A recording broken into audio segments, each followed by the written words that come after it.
O assunto que eu trago aqui é blockchain além do Bitcoin e como existe uma transformação no mundo dos negócios.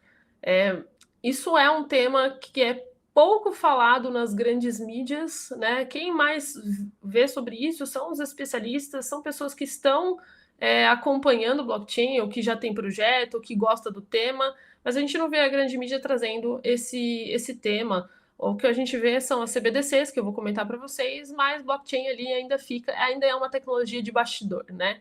Não é que nem uma inteligência artificial que você consegue gerar com facilidade a integração ali, todos esses assistentes, gerar imagem, tudo isso que facilita muito a utilização do usuário, né? A blockchain acaba sendo mais backstage ali. E o que nós temos, né? A primeira coisa é entender o que é a blockchain, né?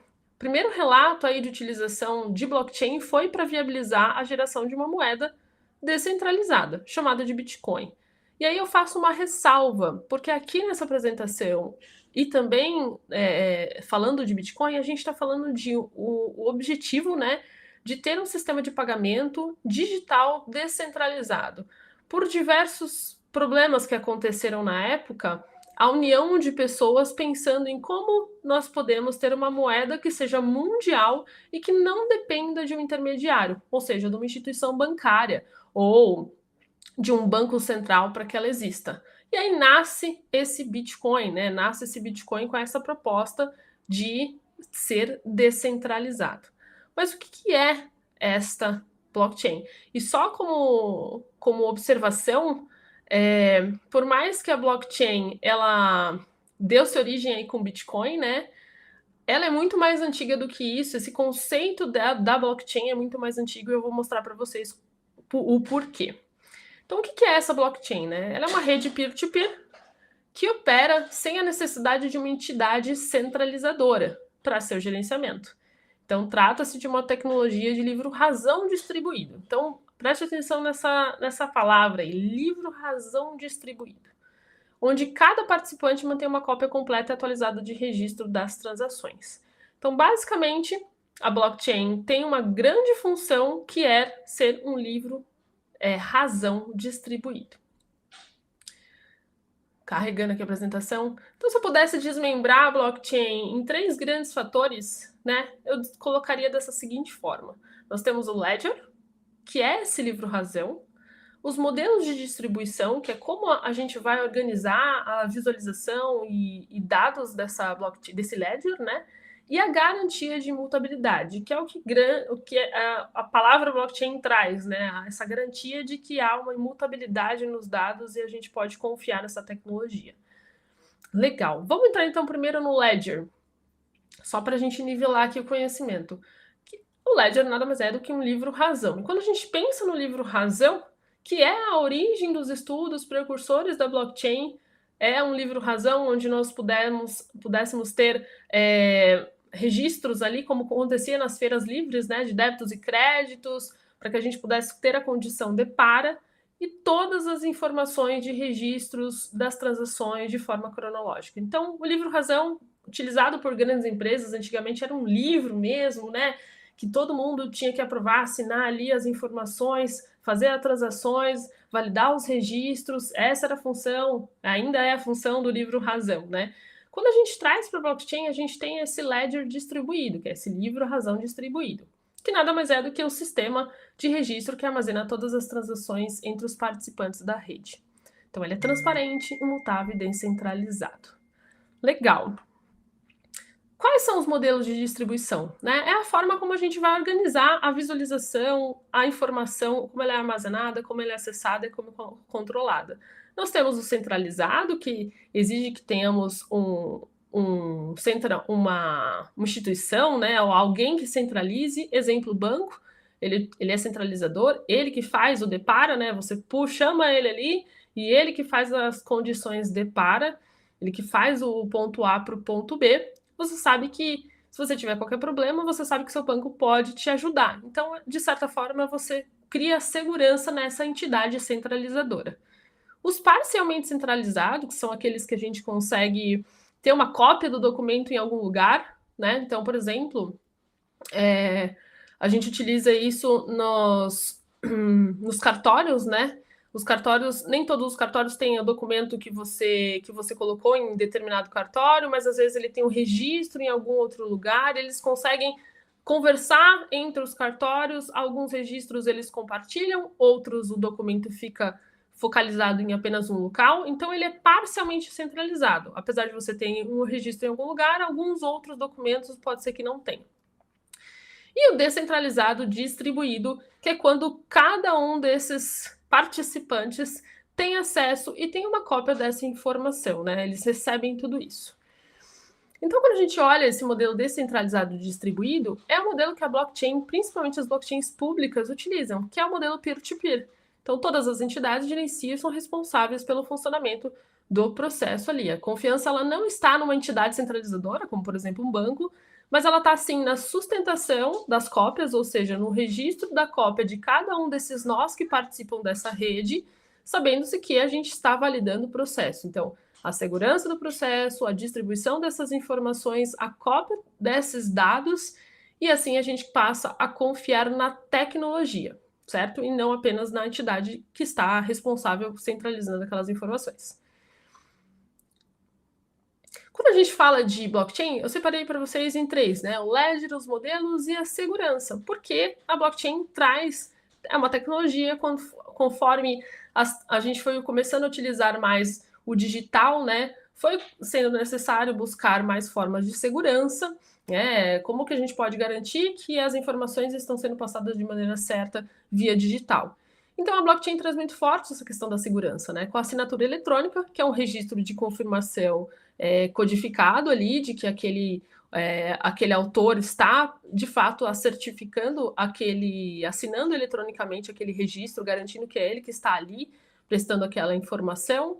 A hash, que é uma função matemática que vai fazer um compilado de todas as informações que estão ali. Então, se eu tenho um registro com um textinho, com um cabeçalho, com um rodapé, e eu colocar uma vírgula em qualquer lugar, a minha hash vai ser diferente, garantindo, então, que eu tenho todas as informações contempladas nesse bloco de maneira confiável, ou seja, eu não vou ter hashes iguais para coisas diferentes. E nós temos também ali os blocos, né, que são esses encadeamentos que nós temos que vão garantindo que a informação que eu tenho em um é passada para o outro com um código de para, uma chave que vai construindo essa cadeia de blocos. E esse mecanismo de consenso, que é a validação, no caso da blockchain pública e do Bitcoin, aqui que é o comentado, né, é a prova de trabalho, o consenso baseado em prova de trabalho, onde ele vai garantir que todas as informações que estão num nó estão no outro copiadas certinhos e autenticando todos esses passos, né? O registro, a certificação eletrônica, a assinatura eletrônica, a hash, o bloco, a validação em todos os nós, para que isso seja validado por toda a rede. E se alguma informação estiver errada, não vai ter o consenso, ele não aprova o consenso para que a transação seja finalizada. Legal, Camila. Então, entendi a blockchain, sei que é uma conexão entre um livro-razão, que é um livro-razão distribuído, copiado em cada um desses nós, e também a segurança da informação, né, evoluindo cada vez mais para que a gente possa utilizar o digital como troca de informações. Então, é a conexão de tecnologia com contabilidade, livro-razão. Legal, mas como que isso transforma o mundo dos negócios? Aí que é a grande oportunidade, né, que nós temos olhando daqui para o futuro. Primeiro, o grande boom que deu, que é a viabilização da geração dessa nova economia, que são as criptomoedas, né? Início Bitcoin aí, que deu o start inicial da primeira versão aí de blockchain. E essas finanças descentralizadas que está cada vez mais forte, eu vou comentar com vocês o porquê. Então, basicamente, a gente tem as criptomoedas, né, que é muito comentada, e existe uma série de informações que precisam ser avaliadas antes da gente entender se aquela criptomoeda é segura ou não. Mas as grandes criptomoedas estão sendo trazidas aí cada vez mais para os bancos tradicionais, né, os bancos digitais e possivelmente os bancos tradicionais. E a gente tem uma rentabilidade, um ICO, que é o mesmo funcionamento de um IPO, né, de maneira digital, sem depender de todos os recursos que o mercado de capitais exige. As rentabilidades, que basicamente é como se o mercado tradicional, né, os bancos aí geram rentabilidade, o próprio mercado de capital gera rentabilidade. Essa nova economia nessas finanças descentralizadas também permite, né, são bem conhecidas aí como pools, que a gente tem as rentabilidades disso. Esses airdrop também, que é a forma que eles têm de gerar mais, é como se fosse impressão de dinheiro, né, gera mais dinheiro, mais criptomoedas no mercado. E as DeFis, que de fato são as finanças descentralizadas, onde a gente tem a tokenização de vários ativos, seja eles tangíveis, seja eles intangíveis, empréstimos bancários sendo feitos em corretoras exchange, né, que a gente chama. Então, hoje, uma pessoa que tem uma criptomoeda pode fazer um empréstimo para outra pessoa, o peer-to-peer, né, ponto a ponto. Eu não exijo que eu tenha um banco centralizando isso. É claro que tem várias informações ali que precisam ser certificadas, né? São contratos digitais, então tem que bater todas as cláusulas dos smart contracts para que de fato seja funcional isso. E aí, quando a gente sai um pouquinho do mercado financeiro, porque isso já está aquecido ali no mercado financeiro, começa a entrar em outras áreas, outros segmentos, isso começa a expandir de outra forma. Então, vou dar, por exemplo, um exemplo da saúde descentralizada. Imagine que existem inúmeras formas da gente utilizar blockchain na área da saúde, principalmente porque é imutabilidade, né? A segurança. Então, segurança do paciente, que a gente precisa ter. Gestão de processos, a área, por exemplo, hospitalar é uma área que ela é muito certificada, ela tem muitos processos, né? Para que o hospital garanta que ele segue normas e padrões bem estabelecidos.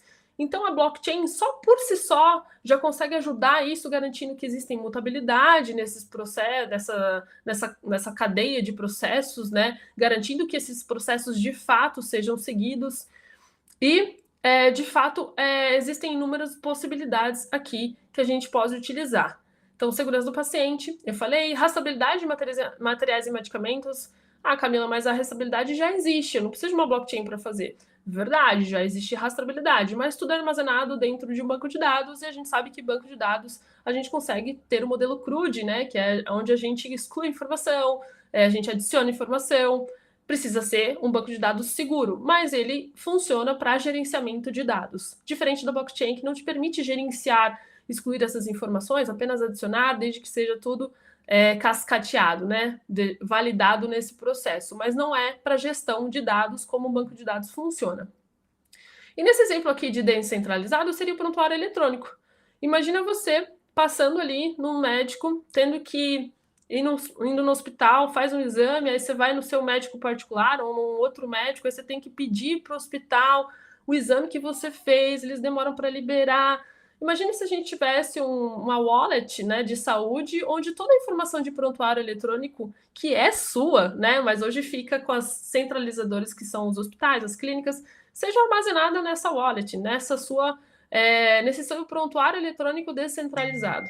E aí todo mundo tem acesso a essas informações, independente se você vai passar no médico particular, ou você vai passar no SUS, ou você vai passar na sua cidade, ou você vai viajar para outro estado e passar em outro lugar, tudo seja armazenado dentro da sua wallet ali de saúde, e independente de onde você passa, aquele hospital, aquela clínica, aquele laboratório tem acesso a essa informação de acordo com as suas liberações, aquilo que você quer exibir.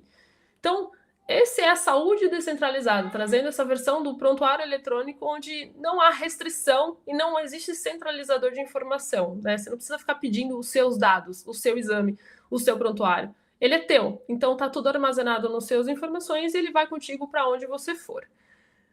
Bom, muito bom. Vamos lá.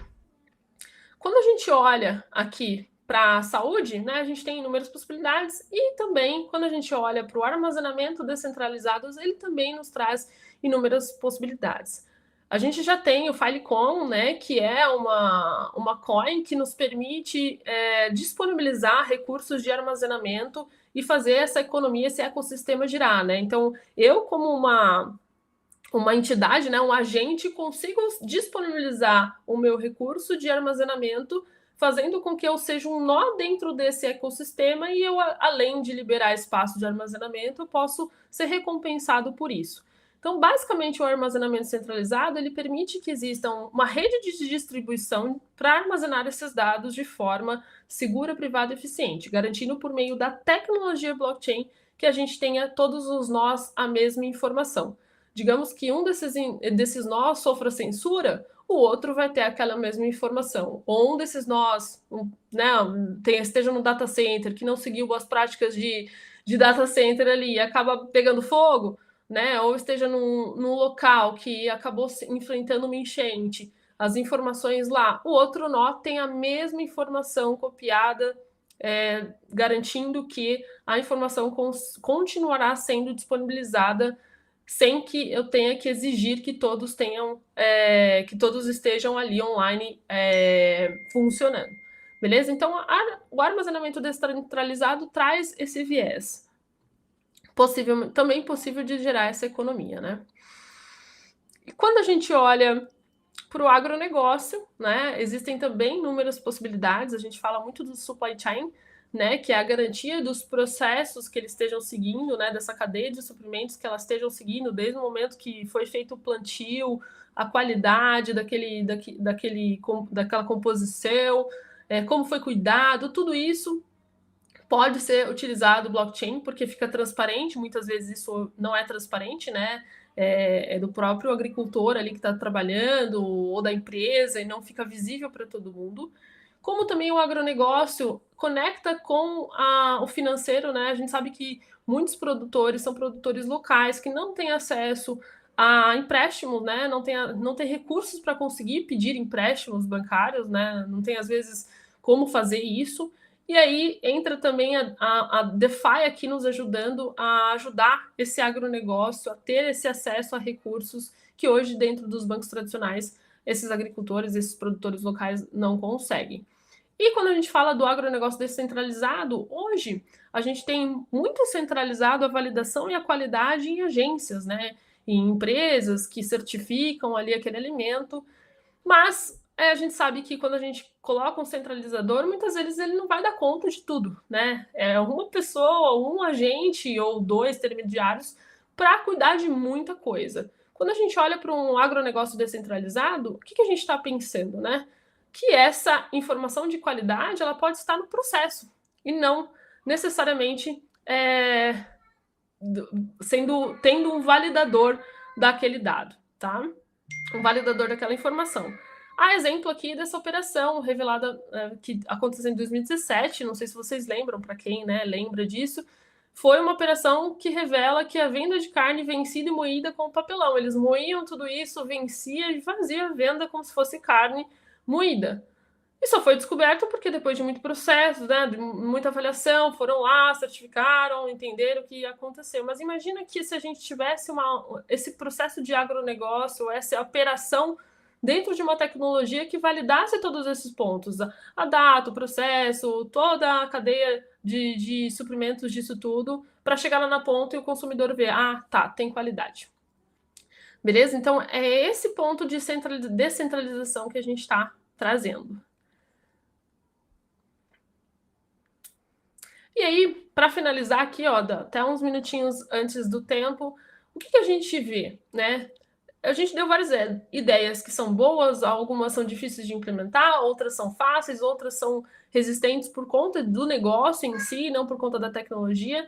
Mas a gente vê também que o mercado de capitais, por exemplo, né, das finanças aí, que é um mercado robusto, que é um mercado extremamente difícil de se movimentar, né, por tudo que existe dentro desse mercado, ele está cada vez mais cedendo. A gente tem as CBDCs, que são as moedas digitais dos bancos centrais, que já está tokenizando o nosso dinheiro fiduciário, né, que já é tokenizado, de certa forma, né, já é digital e agora está sendo tokenizado.